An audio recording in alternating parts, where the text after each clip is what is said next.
buenas a todos los que nos ven y escuchan en este nuevo episodio de Factore Online. Mi nombre es Adriana López y como siempre es un placer compartir con ustedes estos minutos de su jornada.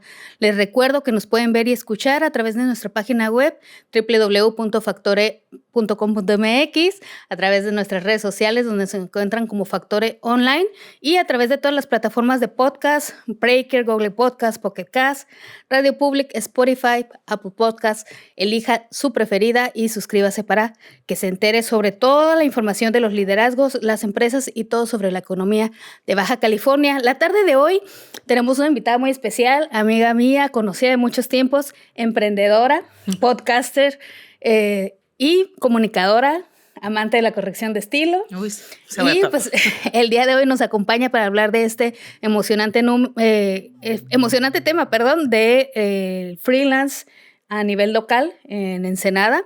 Y un poquito sobre tu trayectoria y tu historia, Montserrat. Buen día, muy buenas tardes, gracias por estar con nosotros. Buenos días, gracias por invitarme, Adriana. Pues pregúntame. Platícanos un poco primero, tú eres comunicadora, ¿cómo ingresaste en este mundo de la comunicación ya al momento de ejercer? ¿Y qué te ha parecido hasta el día? Bueno, primero que nada, muchas gracias por invitarme otra vez. Y segundo, pues yo empecé pues estudiando la licenciatura en Ciencias de la Comunicación en la UABC. Y ahí empecé, cuando iba como cuarto semestre, empecé a colaborar en un foro estudiantil que tenía el periódico El Mexicano en Mexicali, porque conocí a alguien de Hi-Fi que hacía cuando existía el Hi-Fi. Todavía. Y me dijo, oye, aquí te gusta escribir, te invito a escribir en el foro universitario, tienes que escribir lo que tú quieras. Entonces empecé a mandar que un ensayo de tal película, que un ensayo de un libro y así. Después sí iba a exposiciones de pintura o de arte o así, y le mandaba la notita de la exposición y así empecé hasta que se publicaba ese foro a veces en Ensenada, a veces en Tijuana, a veces en Tecate y así hasta que me invitaron a entrar al Mexicano, pero yo estaba estudiando y no acepté hasta que entré a hacer mis prácticas y así fue mi inicio. ¿Iniciaste en Periódico El Mexicano en Mexicali? Ajá, como estudiante, o sea, en el foro. Y ya después, cuando iba como en séptimo semestre, me habló el editor que estaba en ese entonces en jefe. Y me dijo, oye, ¿quieres entrar? He visto tus notas y sé que eres de Ensenada. Y le dije, no, es que estoy estudiando. Entré. Hasta que iba en octavo, que entré a las prácticas, fue que me quedé y estuve 1 año y medio trabajando ahí. En la ciudad de Mexicali, justamente. No, en Ensenada. Ya, en Ensenada. Yo viví aquí en Ensenada y mandaba mis notas a Mexicali y el foro se publicaba en todo el estado. Okay. Algunos días en Ensenada, algún día en Tijuana y así. Entonces fue como en mi inicio y no me pagaba nada. Suele ser, ¿no? Ahí sí. En la parte de las prácticas profesionales, pues aprovechan a los recién egresados para también tener... O los que están estudiando, ¿no? Entonces, por eso, así empecé y ya después de ahí me fui a Tijuana. ¿Y qué desarrollaste en la ciudad de Tijuana? Estuve de correctora correctora de editorial en El Sol de Tijuana. Y ahí estuve como 1 año y luego empecé de reportera y estuve 7 meses y me regresé para acá. ¿Extrañabas Ensenada? Sí, entré al Vigir y ahí ya duré más años. ¿Has estado entonces en varios medios impresos? Sí. ¿Cómo has visto el desarrollo también de esta profesión que es la comunicación? Porque cuando tú entraste a la carrera, pues también iba iniciando apenas en Ensenada. Sí, también de hecho soy de la primera generación.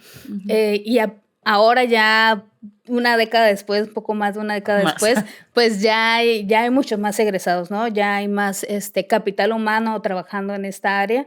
Se ha enriquecido, se ha empobrecido, se ha demeritado, se ha profesionalizado. Yo digo que se ha enriquecido la labor. Lo malo de la carrera de comunicación y de otras carreras creativas es que mientras más se amplía el ámbito profesional, más se reduce el sueldo. Y mientras más estudios tengas, menos te quieren pagar. No, bueno, igual, por eso siempre vemos que se busca becario, se busca practicante o se busca recién egresado con 1 año de experiencia o 2 porque no quieren pagar a alguien que tenga 10 años, 15 años de experiencia y ni hablar de gente que tenga 20 o 40 años. Entonces yo siento que esa es la parte triste de la carrera de Ciencias de la Comunicación o de cualquier carrera de comunicación o carrera técnica o profesional, que el sueldo no lo pagan. O sea, estamos hablando de sueldos de 7,000 mensuales, 5,000 mensuales que no son para nada pues de una carrera profesional a una carrera técnica. O sea, hay gente que pone uñas, por ejemplo, que gana más que uno. Entonces, por eso hay gente de comunicación que ahora se dedica a otra cosa, por lo mismo de que o emprenden un negocio, ya sea una carnicería o un esto, por lo mismo. Justamente creo que has dado en el punto que nos lleva al tema central, ¿no? La actividad como freelance. Muchos medios justamente solicitan también este apoyo de parte de los comunicadores, periodistas, fotógrafos, videógrafos, principalmente en la parte de la industria creativa, justamente porque no tienen esa capacidad, muchas veces por el volumen del medio, porque no están tan afianzados o no tienen tanta solvencia económica como para pagar las prestaciones, ¿no? Que es la situación principal con ellos, ¿no? Y requieren, pues, a personas para hacer este tipo de actividades. ¿Has trabajado en este tipo de actividades para los medios de comunicación? Sí, muy poco. En realidad me he dedicado más a la corrección de textos o edición o redacción de contenidos que trabajar en impresos, aunque sí he estado, desde que me fui de periódico El Vigía, he trabajado en Frontera, en Uniradio, he trabajado en Radio Fórmula, en El Vigía otra vez como editora y en editoriales de libros educativos. Entonces, no de fijo, pero sí constante de freelance, que es lo que al final del día me conviene, ¿no? Pero sí me gustaría que ahora los medios impresos, por ejemplo, sí contrataran y te quedaras más tiempo, pero ya no da. O sea, los medios impresos yo creo que están cada día más en declive. En decadencia. En decadencia. Pero siento que ahí lo que falta es que vuelvan a lo digital totalmente para que empiecen a vender de manera digital la publicidad o lo que haga que la empresa tenga ingresos. Justamente ahí es por lo menos lo que nosotros hemos podido observar al momento de que alguna persona que se dedica a los medios, que tiene que llegar a través de estas plataformas muchas veces que te ofrecen vender tus fotos o vender notas o vender videos incluso, y es como es de la manera en la que puedes poner tu firma en un periódico, ¿no? O en algún medio electrónico, algún medio de comunicación, porque las empresas formales no están contratando justamente, ¿no? Y creo que esa es una parte también importante donde nos hace falta también como empresarios de los medios de comunicación ver a esa parte complementaria que ahorita pues se está volviendo prioritaria, ¿no? Para todos los que nos mantenemos informados, que son las plataformas digitales, ¿no?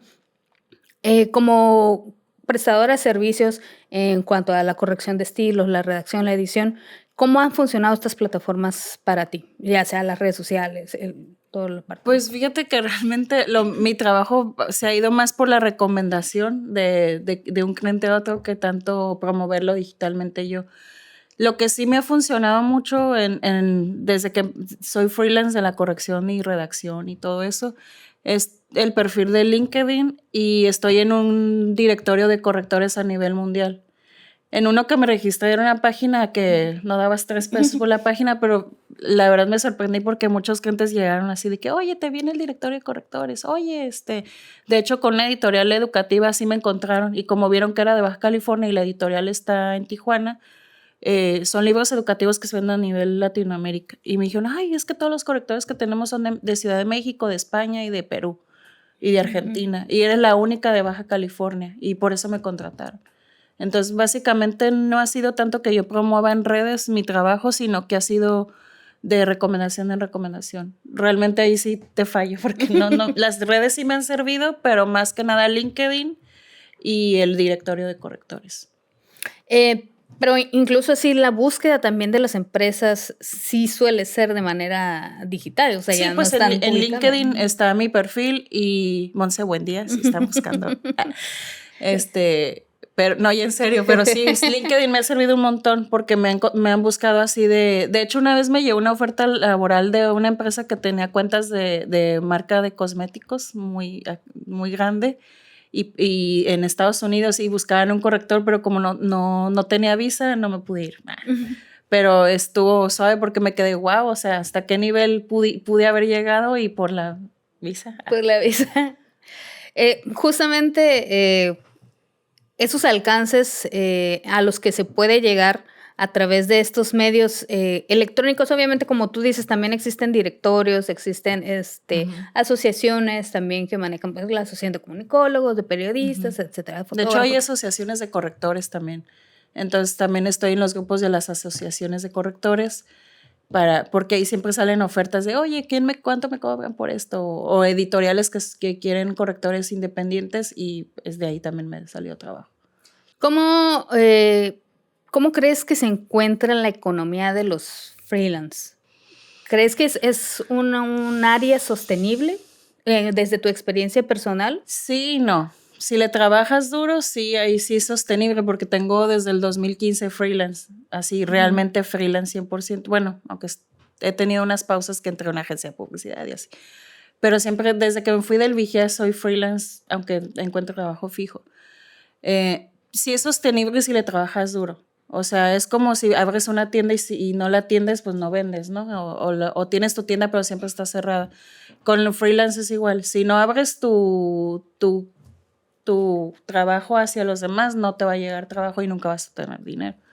Pero si estás, ahora sí que, perdón la expresión, pero si no le chingas, no hay dinero. Entonces, a veces hay días que puedes tener full o hay días en que, nomás trabajo 2 horas al día y gano lo mismo que cuando trabajaba 12 horas en tal empresa.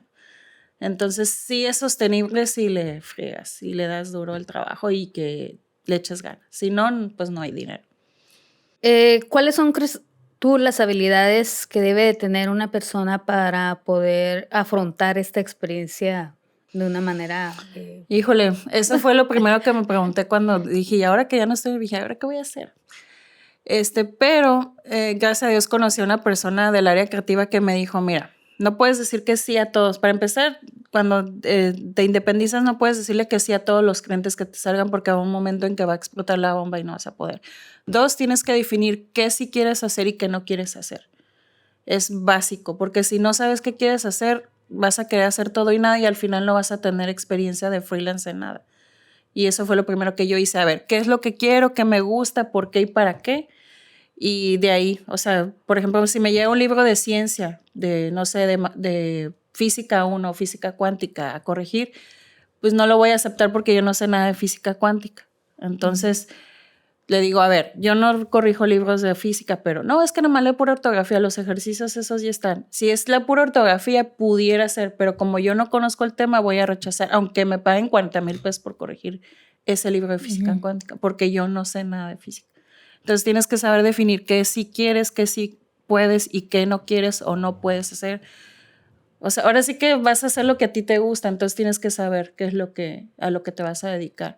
Y antes era de que, es que me gusta escribir, me gusta corregir, me gusta editar, pero dije, tengo que enfocarme a algo porque si no, no voy a hacer todo y nada y al final me va a tronar el hilo y no voy a hacer nada bien.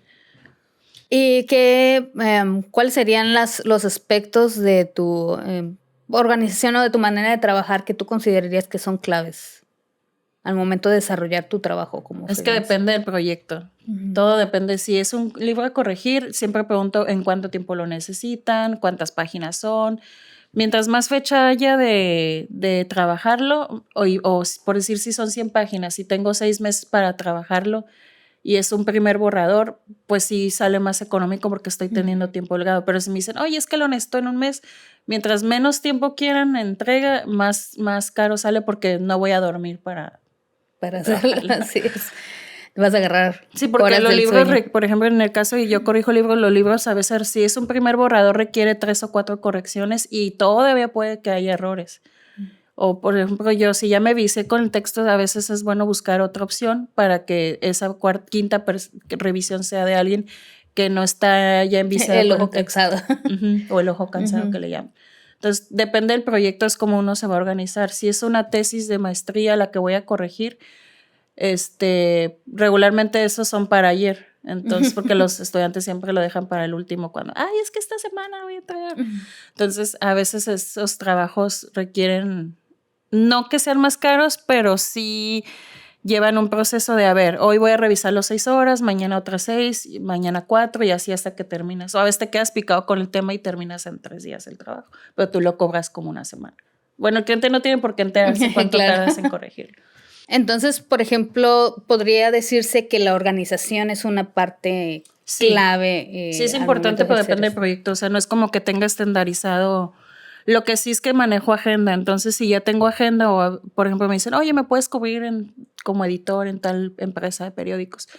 Entonces, a veces digo, ¿sabes qué? Déjame ver mi agenda porque no sé si tengo planeado ya algo ahí. Y a veces voy agendando en todo el año cosas. Entonces, en eso sí tengo que ser organizada con las fechas de entrega, los proyectos que van entrando, saliendo. Y referente a la gestión de los recursos, porque por ejemplo, al momento de que tú te haces freelance, pues ya quedas ahora sí que independiente de una empresa, no tienes seguro, no tienes Sí. gastos, no tienes un ingreso asegurado que puedas decir, ok, ya tengo para la renta, para el agua, para la luz, el seguro y bla, bla. ¿Cómo manejas ese tipo de cuestiones? Mira, por lo regular en freelance tratas de buscar clientes fijos, por decir, tal empresa necesita que cada mes entonces les cobras por, se me olvidó. Iguala. Por iguala. Y esos son tus fijos, esos son para renta, para agua, luz, y ya lo que entra extra ya son, ahora sí que para gastos y gustos. Los gastos son los clientes fijos y los gustos son los extras que van entrando. Así me organizo. Entonces, a veces no tengo clientes fijos, entonces ahí sí tengo que sorteármela para entrar, pero no, gracias a Dios nunca me ha faltado para los gastos. Para los gustos a veces siempre va a faltar, que mientras más tienes, más quiere uno, voy al valle, voy a esto. Pero regularmente trato de enfocarme mucho en mis gastos para que ahora sí que techo seguro, alimento y lo que ya sabemos, ¿no? Claro, y hablando de gustos, me gustaría que me platicaras también un poco acerca de tu podcast. Vinotipia. Bueno, tengo un podcast que se llama Vinotipia, que lo empecé en el 2020, no por la pandemia, porque todo el mundo piensa que fue por la pandemia. Lo empecé en febrero de 2020. Ahí está la muestra que no es por pandemia. Y lo empecé porque me gusta el vino. Lo empecé porque siempre me gustó la cultura del vino, la elaboración, pero desde un punto de vista de principiante, por así decirlo, porque yo no soy experta en el vino. Y dije, quiero hacer algo, pero no quería hacer revista, no quería hacer algo. Entonces la estuve pensando hasta que empezó otra vez de nuevo la ola de los podcasts. Y dije, si cualquier gente tiene podcast, yo también puedo tener uno. Dije, yo no soy locutora de radio, no soy experta en voz para radio, pero sí soy comunicóloga. Entonces dije, pues lo voy a hacer, me voy a animar, y lo empecé a hacer y no le dije a nadie. Empecé a tener invitados y ya cuando tenía como 6 episodios ya lo dije. Empezaste.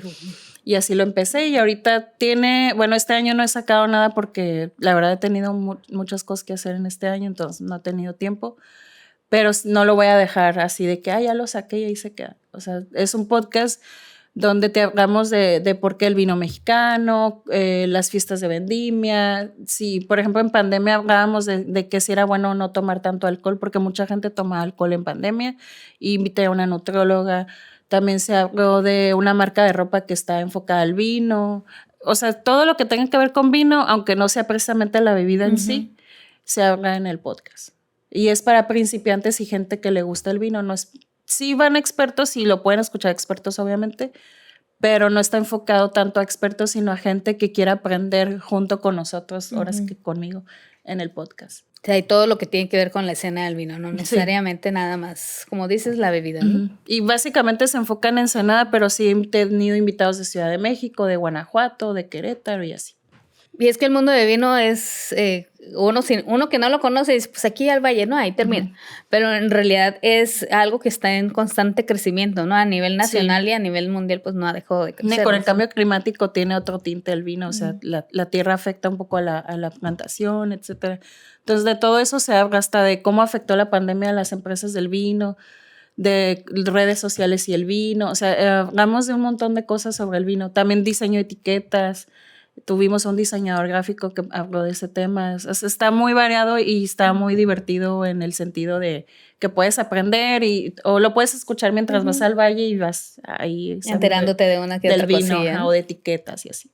Y dices que estuvo en su primera temporada y estás por preparar la segunda temporada. Tiene 2 temporadas, porque cada temporada dura 10 episodios. Entonces se quedaron 2 temporadas y voy a empezar la tercera, pero estoy en el proceso de cambiar los intros porque antes usaba lo que me da por default la plataforma donde lo subía. Entonces quiero hacer intro y salida ya de Vinotipia y eso por eso también no lo he sacado.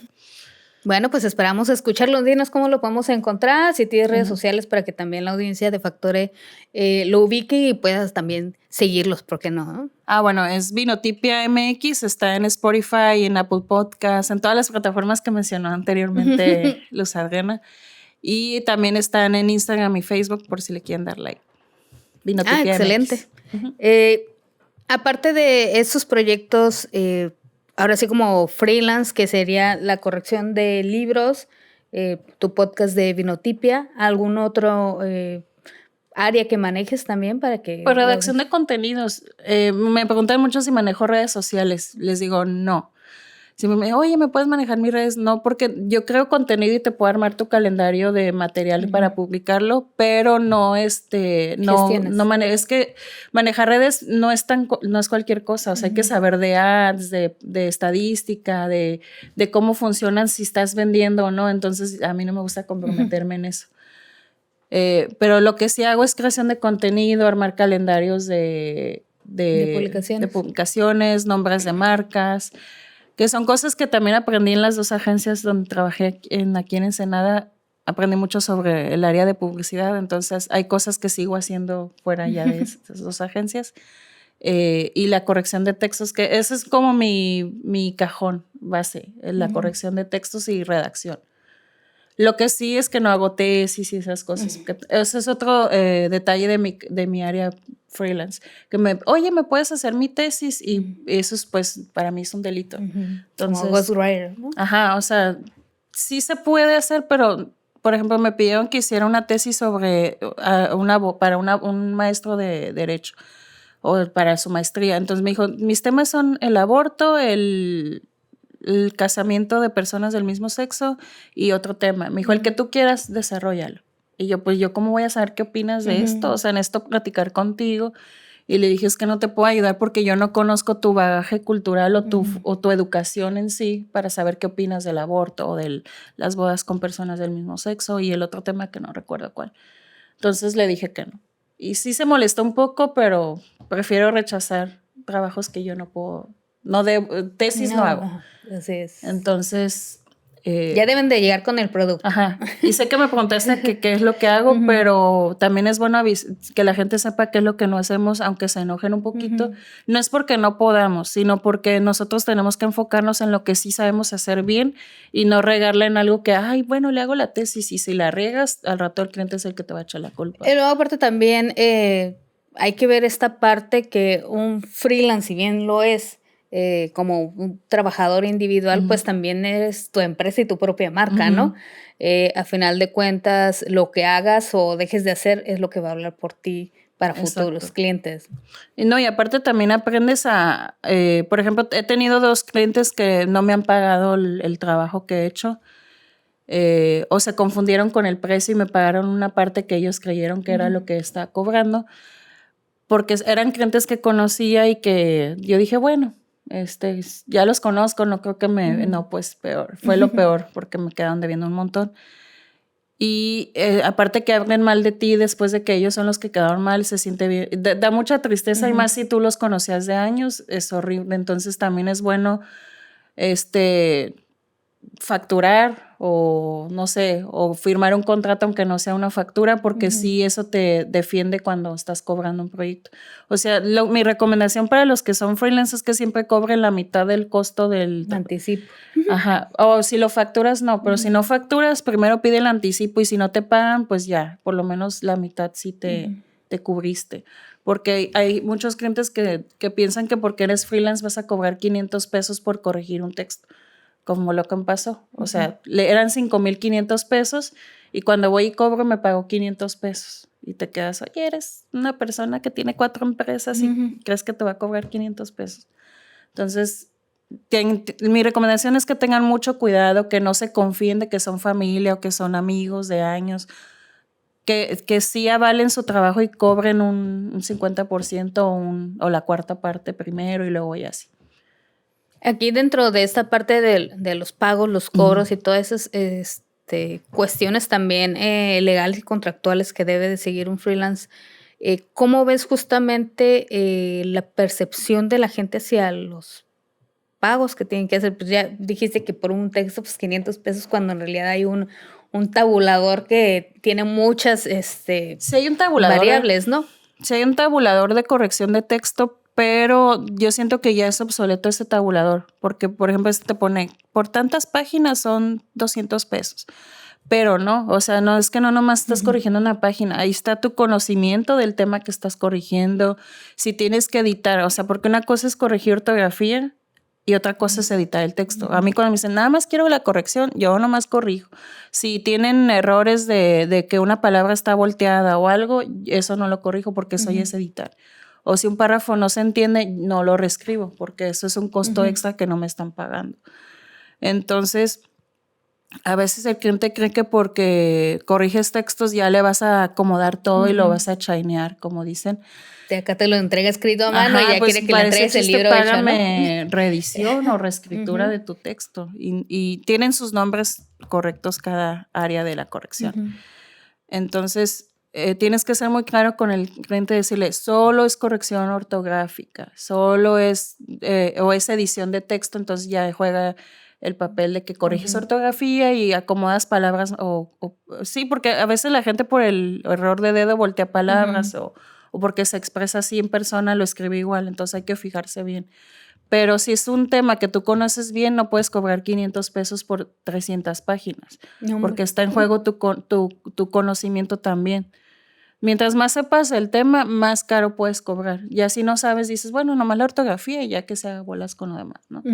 Pero no, es mejor decir, ¿sabes qué? Yo no sé del tema, no sé de física cuántica, pero te voy a corregir la ortografía. Si aceptas, es la pura ortografía. Está bien, ya te pagan. Pero hay que ser bien cuidadosos con nuestro trabajo y valorarlo, o sea, darte a respetar como freelance, porque si tú no te respetas y no valoras tu trabajo, los demás no lo van a hacer. Ahora sí que date tu lugar, pero tampoco se te suba al piso, ¿no? O sea, todo lleva un equilibrio. Sí, yo creo que también tiene mucho que ver el relacionarte con otras personas que hagan lo mismo o algo similar, pero también al momento de que, por ejemplo, si alguien es principiante entrando en el mundo de freelance en cualquier área, pues va a estar perdido en cuanto a qué precio poner, cómo cobrar, qué necesito, qué no, dónde conseguir contactos. En cambio, si ya estás dentro de una asociación o un organismo, un grupo donde puedas consultar o con gente que ya conozcas que haces los trabajos, pues también tienes cierto apoyo, ¿no? También en cuanto, oye, ¿y cuánto cobraste por esto? ¿Y cuánto cobraste por lo otro? O incluso has trabajado con este cliente o has trabajado con este otro, ¿no? Entonces yo creo que esa es parte como en todas las empresas, en todos los negocios, crear también una comunidad de gente profesional en esas áreas. Sí, de hecho sí, o sea, por ejemplo, estar en los grupos de correctores sí me ha servido porque hay correctores de toda Latinoamérica, entonces también es importante saber cómo lo hacen en otros países, sobre todo en Perú y España, que para mí es donde hay los correctores más acá de toda la hispana. Y ahí aprendes mucho, te apoyan, ¿sabes qué? No estás cobrando muy barato, o ¿sabes qué? Tu cliente está mal, explícale esto y el otro. Entonces sí es bueno apoyarse de la comunidad que se dedica a lo mismo que tú, tanto para que no te dejes como para que aterrices, porque también hay profesionales de cualquier área que se les sube el humo y piensan que son la última Coca-Cola del desierto, como dice el dicho. Entonces tampoco es bueno creerse más, o sea, siempre hay que tener los pies en la tierra, seas freelance o tengas tu empresa o trabajas en una empresa fija o en el gobierno, tienes que tener tus pies en la tierra. Ya por último, para concluir y dejarte ir, ¿cuál sería tu consejo, no para los freelance, sino para la gente que contrata los servicios de un freelance? Ay, que valoren lo que cuesta el trabajo freelance, porque pasa, sobre todo en las áreas creativas es donde menos valoran, o sea, tú puedes ver las ofertas de empleo y dice, busca diseñador gráfico que sepa redactar, video, Premiere, ilustrador, Photoshop, y que aparte tenga computadora propia, cámara propia y carro propio. o sea, todo propio, todo el equipo tecnológico propio. O sea, y ahí te das cuenta que están buscando a veces 3 puestos en uno y quieren pagar 8,000 al mes por una persona que va a hacer 3 trabajos. Entonces ahí te das cuenta que las empresas no valoran. Entonces por eso luego siempre recién egresado con 2 años de experiencia, porque dicen, el egresado siempre quiere experiencia y pues va a entrar por cualquier sueldito que le demos. Entonces yo le diría a las empresas que valoren, analicen bien. Es como si fuera un médico, o sea, un médico general no te va a operar a corazón abierto, ni te va a atender el cáncer, y aparte va a ser ginecólogo. Es lo mismo, o sea, un médico general no te va a atender todos los padecimientos habidos y por haber. Igual un comunicólogo, un diseñador, un químico, o sea, no todos son expertos en todo y nada. Entonces tienen que analizar y valorar y pagar lo que cuesta esa profesión creativa que están contratando. Es lo que yo quiero decirle a los empresarios, por favor, no contraten a una persona para que haga 3 o 4 trabajos al mismo tiempo, porque no, por eso luego no hacen bien las cosas y no les duran, porque, ay, no, es que no es muy bueno, lo voy a correr. Pues sí, pero lo tienes haciendo mil cosas, pues hace todo y nada, y pues no te hace bien una cosa porque quieres que ya te haga otra, que es un video y un diseño y fotos y edición de fotos, y aparte que te maneje redes sociales. Pues no da la vida para hacer todo eso al mismo tiempo. Y ni pagan lo que cuesta. Era para que pagaran 40,000 pesos por hacer todo eso. Pues sí, el sueldo de 3 personas, ¿no? Al final de cuentas. Pues, y es poco, o sea, es 40,000 pesos, por lo menos deberían de pagar mensual por hacer todo eso, y quieren pagar 7,000, 5,000 pesos que no alcanzan ni para la despensa. O sea. Pues muchísimas gracias, Monse, por ilustrarnos también un poquito acerca de esto, por la plática tan amena, y seguramente habrá mucha gente que está interesada también en entrar al mundo de freelance o del empleo independiente. Sin embargo, pues sí hay muchas cuestiones que se tienen que ver, ¿no? ¿Nos puedes compartir tu LinkedIn? ¿Cómo te podemos encontrar en caso de que alguien como requiera? Montserrat Buendía. Montserrat Buendía o Bonjour Graphie en Instagram. Bonjour. Bonjour Graphie. Buen día es Bonjour. Bueno, pues Montserrat Buendía, muchísimas gracias. Gracias a ustedes por acompañarnos en el episodio de hoy. Les recordamos que nos pueden ver y escuchar a través de nuestra plataforma www.factore.com.mx, en redes sociales como Factore Online, y a través de todas las plataformas de podcast donde puedes escoger su favorita y suscribirse para seguir toda la información que les tenemos para ustedes. Le agradecemos muchísimo a Jaime Estrada por apoyarnos en los controles, del estudio CES por hacer posible este programa, y pues a Monse por acompañarnos la tarde. Gracias por invitarme. Nos vemos hasta la próxima.